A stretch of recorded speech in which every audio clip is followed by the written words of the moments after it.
और इस वक्त की बड़ी खबर उत्तर प्रदेश के कानपुर से, जहां बदमाशों के साथ हुए एनकाउंटर में उप पुलिस अधीक्षक समेत पुलिस के 8 जवानों ने अपनी जान गंवा दी। वहीं 1 दर्जन से ज्यादा पुलिस वाले जख्मी हुए हैं। हिस्ट्री शीटर विकास दुबे की तलाश में पुलिस टीम कानपुर के विकारू गांव में छापेमारी करने पहुंची थी। इसी बीच बदमाशों ने पुलिस टीम पर फायरिंग कर दी।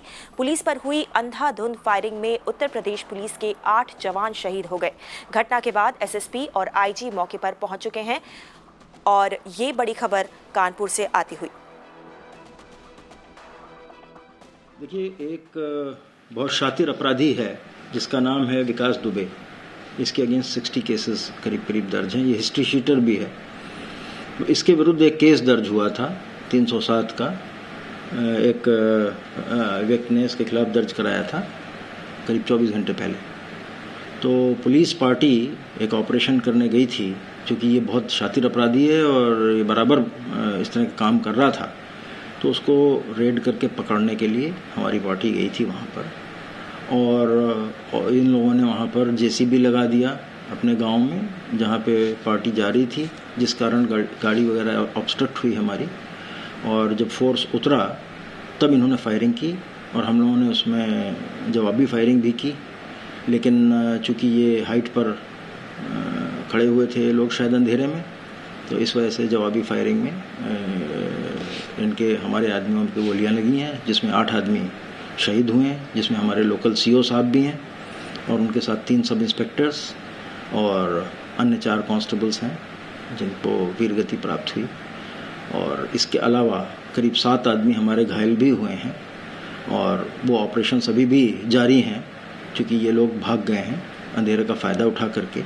और हमारे आईजी, एडीजी और यहाँ से हमने एडीजी लॉ एंड ऑर्डर को भी वहाँ भेजा है इन ऑपरेशंस को सुपरवाइज करने के लिए। और साथ ही ये जो फॉरेंसिक टीम है कानपुर की तो तुरंत पहुँच गई थी। अभी लखनऊ से भी एक एक्सपर्ट टीम हमने रवाना की है और इसमें एसटीएफ को भी लगाया गया है और आईजी एसटीएफ वहाँ पहुँच रहे हैं। लोकल कानपुर का जो एसटीएफ यूनिट है वो ऑलरेडी कार्यरत है और इनके खिलाफ एक बहुत बृहत ऑपरेशन चलाया जा रहा है और ये उसी ऑपरेशन के कंटिन्यूएशन में है जिसके लिए पहले हमारी टीम वहाँ पे गई थी। ज्यादा जानकारी देने के लिए हमारे संवाददाता आमिर हक इस वक्त फोन लाइन पर मौजूद है। आमिर, बड़ी खबर है ये कानपुर से, एनकाउंटर में 8 पुलिसकर्मियों की मौत हो गई है। कैसे हुई ये मुठभेड़, क्या कुछ हुआ, क्या ज्यादा जानकारी आपके पास? देखिए, रात 1 बजे के करीब का मामला है, जब 3 थानों की पुलिस फोर्स, शिवराजपुर, चौबेपुर और बिठूर थाने की पुलिस फोर्स अच्छे खासे पुलिस कर्मियों के साथ विकास दुबे के ठिकाने पर छापा मारने के लिए पहुंची थी। शायद उसके बाद जो घटनाक्रम हुआ उससे ये जरूर लगता है कि शायद बदमाशों को जानकारी पहले से थी पुलिस फोर्स की वहां पर दबिश देने की, और इसीलिए उन्होंने रास्ता जो गांव का था और जिस इलाके में ये विकास दुबे नाम का बदमाश रहता था, वहां तक पहुंचने का रास्ता जेसीबी और दूसरे वाहनों को लगा करके रोक दिया था, ताकि पुलिस एक खास रास्ते से होते हुए उसके घर की ओर पहुंचने की कोशिश करे। और वहां पर पहले से घात लगाकर बैठे हुए बदमाशों ने, जिसमें कम से कम दर्जन भर के आसपास जो सहयोगी हैं विकास दुबे के, उसके गैंग के लोग हैं, वो बैठे हुए थे। ऊंचाइयों पर उन्होंने पोजीशन ली हुई थी, ऊंची जगहों पर, मकानों के ऊपर। और जो घटनाक्रम उसके बाद हुआ उसको देखकर ये भी लगता है कि सोफिस्टिकेटेड हथियार थे, काफी बड़ी तादाद में गोला बारूद उनके पास मौजूद था पुलिस टीम पर हमला करने के लिए। और शायद पुलिस टीम को बिल्कुल अंदाजा नहीं था कि इस तरह की घटना उनके साथ हो सकती है।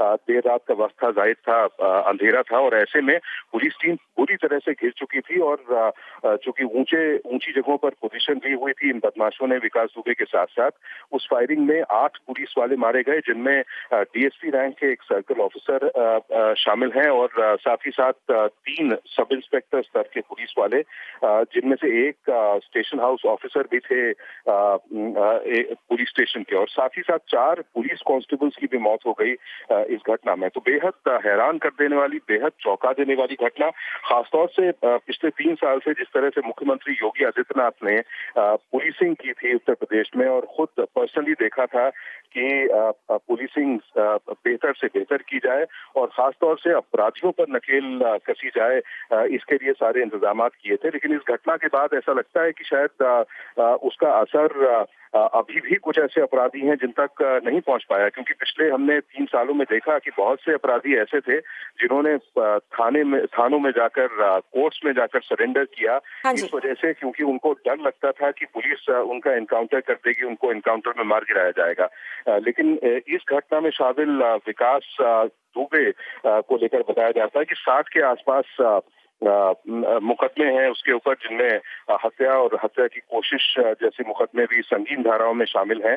पिछले 20 सालों का आपराधिक इतिहास रहा है विकास दुबे का, लेकिन हैरानी की बात यह है कि इतना कुछ होते हुए भी, इतना बड़ा नाम हिस्ट्री शीटरों के बीच होते हुए भी क्यों इतना वक्त लगा पुलिस को उस तक पहुंचने में, कैसे पुलिस की वहां तक पहुंचने की जानकारी लीक हुई, जिसके कारण इस तरह का हमला, इस तरह का एम्बुश सेटअप किया जा सका, क्योंकि बीते कई सालों में ऐसी कोई घटना नहीं दिखाई देती यूपी पुलिस के इतिहास में जिसमें इतनी बड़ी संख्या में पुलिस वालों की कैजुअलिटी हुई हो। तो जाहिर है एक बेहद चौंका देने वाली और परेशान कर देने वाली खबर। फिलहाल पुलिस के सारा आला अधिकारी पहुंचे हुए हैं मौके पर और कोशिश ये की जा रही है कि विकास दुबे, जो कि अपने साथियों के साथ फरार है, उसको जल्द से जल्द पकड़ा जा सके, अरेस्ट किया जा बिल्कुल सके। आमिर। और जी जी आमिर, और ये जानना चाहेंगे, जिस बदमाश को पकड़ने के लिए यूपी पुलिस की टीम गई थी, विकास दुबे, आप बता रहे हैं कि बहुत ही खूंखार अपराधी है, क्या बहुत दिनों से यूपी पुलिस इसकी तलाश में थी?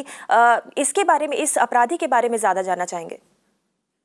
देखिए, 60 मुकदमे, 60 केसेस विकास दुबे के खिलाफ दर्ज हैं, जिसमें तमाम आपराधिक घटनाएं ऐसी हैं जो कि काफी संगीन हैं। बल्कि राजनाथ सिंह, जो कि मौजूदा डिफेंस मिनिस्टर हैं, जब वो मुख्यमंत्री होते थे उत्तर प्रदेश के तकरीबन 20 साल पहले, उस समय राज्य मंत्री स्तर के एक नेता की हत्या करने का आरोप विकास दुबे पर लगा था।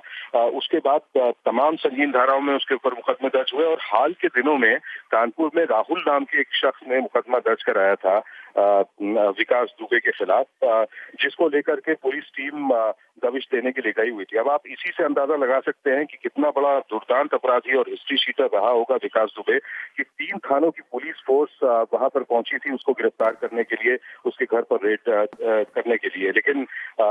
लेकिन शायद सूचना तंत्र बदमाश का बेहतर था और इस वजह से उस तक सूचना पहले पहुंच गई पुलिस टीम के वहां पहुंचने की, और उसने अपने साथियों के साथ मिलकर बाकायदा एक एम्बुश ले किया और ट्रैप में, जिसके कारण ट्रैप में फंस गई ऐसा लगता है यूपी पुलिस, क्योंकि सीओ स्तर के अधिकारी थे, 3 थानाध्यक्ष स्तर के अधिकारी थे, बाकी पुलिस टीम के लोग थे। मुझे नहीं लगता है ऐसा कि अनप्रिपेयर्ड गए होंगे जब इस तरह का आपराधिक इतिहास देखते हुए विकास दुबे का मौके पर। उसके बावजूद हेवी कैजुअलिटीज झेलनी पड़ी हैं यूपी पुलिस को। जी शुक्रिया आमिर इस सारी जानकारी के लिए। तो खूंखार अपराधी विकास दुबे को पकड़ने गई एक यूपी पुलिस की टीम से 8 जवान शहीद हो गए। ये बड़ी खबर आती हुई यूपी के कानपुर इलाके से।